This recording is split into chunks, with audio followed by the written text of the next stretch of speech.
Hey Flames, and welcome to FiReviews, Tales from the Borderlands, Episode 1. Now, what is this game? This is a Telltale game, Telltale Games, the guys that made The Walking Dead and Wolf Among Us, stuff like that. It's another game like those two. And it's set in the Borderlands universe, and here's my review on it. In terms of gameplay, there's not much to say. This game is basically the same thing as every other Telltale game you've played. It has its three sections of gameplay, the talky bits where you have dialogue with people, which is where the story is impacted, and you have walking around bits where you look at stuff and so forth. Look at stuff, pick stuff up, solve puzzles. And then, of course, you have the action QTE sequences. Now, the game has a lot of the first and last items, but it doesn't have a lot of the walking around, which, some people feel differently about than me, but I think, I would like more of that, more exploring a bit and solving puzzles and such. Why can't we have puzzles anymore? Anyway. Other than that, the game it's basically the same kind of experience you would get from The Walking Dead or The Wolf Among Us. There's not much to be said about gameplay, really. What I can say is that as you play the two characters, one has this ability with an eye. His eye scans, so you can scan certain items when you're in the exploring phase, and then it gives you funny info about it. It's not a real gameplay element, not yet anyway. It has one point where you actually use it in gameplay. And then your second character, the girl, she can collect money and then bribe people with it. Also only twice that it's used in game, for actual gameplay purposes really. I have no idea whether that's also going to become more of a thing later on. And then you have a turret sequence basically, where you customize your loader bot and you call it down. That was a pretty fun little experience, but it only happens once, at least in the first episode, and it's just a little thing, and it's basically just amounts to how do you say, it amounts to a QTE basically. As for length, the game is about 2.5 hours long. It's a bit longer than most normal Telltale episodes we're used to. Maybe they stick to this length, which would be nice. It was really lengthy and meaty. That was good. That's basically all I have to say about the gameplay. Oh, one problem I had is, there's a lot of times when you're not interacting, when there's something happening on the screen, but you're not interacting at all. At least give me a QTE there, Telltale. Let me feel involved in the story a bit more. That'd be great. People say a lot of things about QTEs, but I quite like the Telltale ones because they make you feel more immersed in the action and rises up the drama. And yeah, I kind of like the QTEs in Telltale games.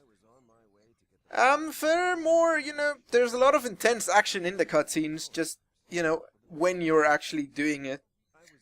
And then, outside of the game itself, there's the systems checking your choices afterwards and stuff like that. They've been improved.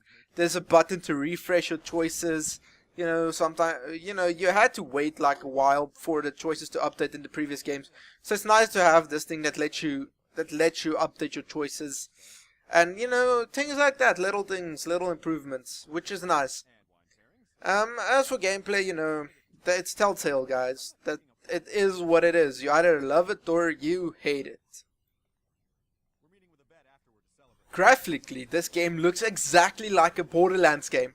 It's quite interesting. It really feels like you're playing a Borderlands game. From the UI elements to the character graphics to little things like the little yellow line on loot money and stuff like that. It all feels like you're playing a Borderlands game. Telltale did a really good job matching up their graphical style with the Borderlands games to make it feel like a real Borderlands game. Now, that being said, their engine is showing its age, really. They need to make next-gen stuff happen soon.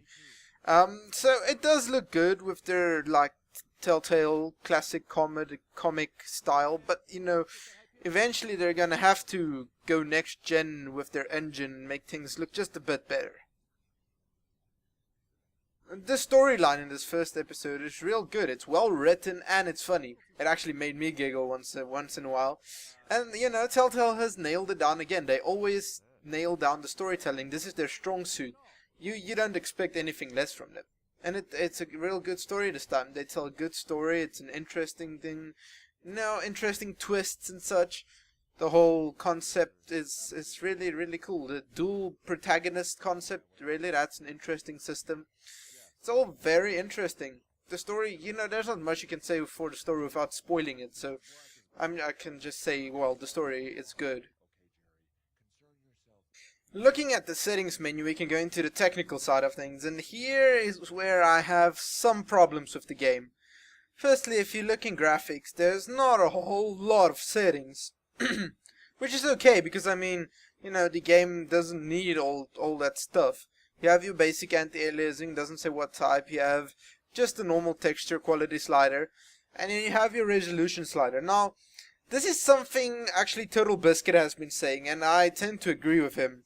This whole scrolly little, where you click through all the resolutions, that's bullshit, man. Give me a nice drop-down menu so that I can select the resolution I want and click apply. I don't want any of this scrolling nonsense that you've got going on here, please. How hard can it be to just implement a little drop-down box? And now if we go into the not video controls, wait, where is this? Oh yeah, it was right here where I was. You see, they've got full screen on and off, but there's no borderless window. Games really need... How hard can it be to implement borderless window? I mean, I'm pretty sure you can make it happen with some command line prompt or something, but it really needs to be in the settings already. And this is a problem with a lot of recent games. And it needs to stop. We need to have borderless windows, guys. And now, one other problem I have while we're in the settings menu is here in controls, there's no rebinding of controls. Now, there isn't a lot of controls, but, and what kind of shit mouse is this? Anyway, yeah, there's no, like, rebinding of controls here. You just stick what's given to you, basically. Which is, I don't know, I don't like that. And then audio sliders, you have, your music volume and your master volume separately. I would have liked to see your voice volume separately as well, so that you can make that louder than the music or whatever. But other than that, everything's fine. No problems anyway, anything else. It runs at a solid 60, which is what it's locked at. And everything's fine. That's the technical side of things, guys. So that about wraps up this video for me. Thanks for watching, guys. Now I come to this part of the video where I actually tell you what kind of person would like this game. Should you buy it? And should you buy it now? Now, the first thing is, this game is, there's two main audiences it's going to appeal to. Firstly, it's going to be just the general Telltale audience, people that like Telltale's games, because it's more Telltale and it's still good. And then it's also going to be applying to Borderlands fans who aren't necessarily in it for the shooting, but because they like the world and the setting and such. Now, that's up to you to decide. I don't feel Borderlands itself had a very good world, but Telltale took that and made it good. So, that's going to be up to you. And then, they release it in these episodic forms. You could buy everything now, and then you have to wait. I think it comes out once every 1.5 months or so, a new episode. You can wait them out and buy at the end. That's up to you. And it depends on how you feel about the whole business model. That's me done, guys. Thanks for watching. Subscribe if you liked it. Go buy the game if you liked it. Whatever. And yeah, thanks for watching, guys. As always, fire out.